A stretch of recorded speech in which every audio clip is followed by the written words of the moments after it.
నడిచే సముద్రం, నవ్వించే పర్వతం, నిరంతర సృజన ప్రవాహం, అహం లేని సహనం, విజయాల విశ్వరూపం కోడి రామకృష్ణ. తెలుగు నేలపై వెలుగులు విరజిమ్మిన ఎందరో కళాకారులకు జన్మనిచ్చిన పుట్టిల్లు పశ్చిమ గోదావరి జిల్లాలోని పాలకొల్లు. పాలకొల్లులో 1949 జూలై 23న కోడి నరసింహమూర్తి, చిట్టమ్మ దంపతులకు తొలి సంతానంగా జన్మించారు కోడి రామకృష్ణ. ఎంఎంకేఎన్ హై స్కూల్లో ప్రాథమిక విద్యను అభ్యసించారు. ఆ చిరుప్రాయంలోనే నటనపైన, నాటకంపైన మక్కువ మొగ్గతొడిగింది. మంచాలను నిలబెట్టి, దుప్పట్లతో తెరలను కట్టి తోటి పిల్లలందరినీ ఉత్సాహపరిచి నటింపజేసేవారు.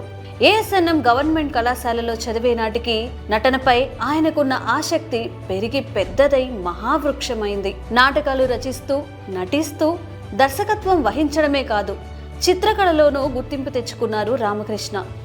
అదే సమయంలో తాత మనవడు చిత్ర అర్ధశత దినోత్సవానికై పాల్గొనడానికి వచ్చిన ఆ ఊరి ముద్దుబిడ్డ దర్శకులు దాసరి నారాయణరావు గారిని కలిసి సినీ రంగ ప్రవేశానికి అవకాశం కల్పించమని కోరారు రామకృష్ణ. ముందు డిగ్రీ పూర్తి చేయని దాసరి గారు చెప్పడంతో చదువుపై దృష్టి పెట్టారు. ఆ ప్రాంతంలోనే షూటింగ్ జరుపుకున్న దాసరి గారి రాధమ్మ పెళ్లి చిత్రంలో ఒక సహాయక పాత్ర కోసం మొట్టమొదటిసారిగా సినీ మేకప్ వేసుకున్నారు రామకృష్ణ.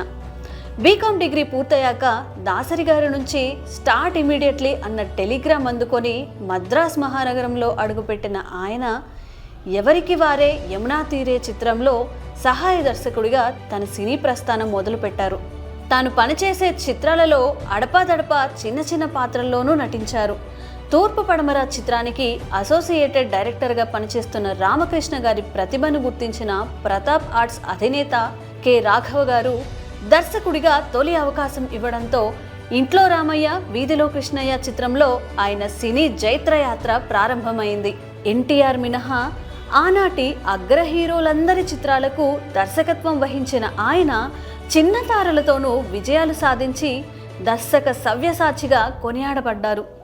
సినిమా బడ్జెట్ కంటే సబ్జెక్ట్ మీదే ఎప్పుడూ ఆయన దృష్టి. అందుకే నిర్మాతల పాలిట కొంగు బంగారమయ్యారు.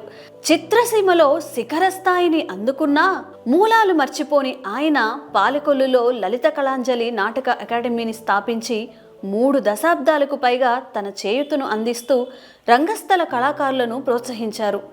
మన ఇంట్లోనో పక్కింట్లోనూ జరిగే సంఘటనలను సన్నివేశాలుగా మార్చి మన మధ్య తిరిగే మనుషుల స్వభావాలనే పాత్రలుగా మలచి ఎన్నో కుటుంబ కథలను రూపొందించారు. 1983 జూన్ 19న పద్మగారిని వివాహమాడి కుమార్తెలు దివ్యదీప్తి, ప్రవల్లికలకు జన్మనిచ్చారు. తన చిన్ననాటి కోరిక మేరకు కొన్ని చిత్రాలలో ప్రధాన పాత్రలలో నటించారు. మా ఇంటికి రండి చిత్రంలో కథానాయకుడుగాను మెప్పించారు. కుటుంబ కథ చిత్రాలు, కమర్షియల్ చిత్రాలు, గూఢాచార చిత్రాలు, దుష్ట రాజకీయాలను చీల్చి చెండాడిన సామాజిక చైతన్య అభ్యుదయ చిత్రాలు, భక్తిరస చిత్రాలు, ఒకటా రెండా శతాధిక చిత్రాలు, ఏ ఒక్క తరహా చిత్రాలకు పరిమితం కాకుండా, ఎటువంటి ముద్ర తనపై పడకుండా వెండి తెరపై లెక్కకు మించి ప్రయోగాలు చేసి ఆల్రౌండర్ అనిపించుకున్న సెల్యులాయిడ్ సైంటిస్ట్ కోడి రామకృష్ణ. భక్తికి, భావోద్వేగాలకు స్పెషల్ ఎఫెక్ట్స్ జోడించి గ్రాఫిక్స్ మహిమను తెలుగు ప్రేక్షకులకు రుచి చూపించి నూతన వరబడికి బాటలు వేసిన దర్శక మాంత్రికుడు కోడి రామకృష్ణ. తాను ఎదగడమే కాకుండా ఎందరో నూతన నటీనటులను, సాంకేతిక నిపుణులను వెండితెరకు పరిచయం చేసి మరెందరినో విజయ తీరాలకు చేర్చి గురువుకు తగ్గ శిష్యుడు అనిపించుకున్న మార్గదర్శి కోడి రామకృష్ణ.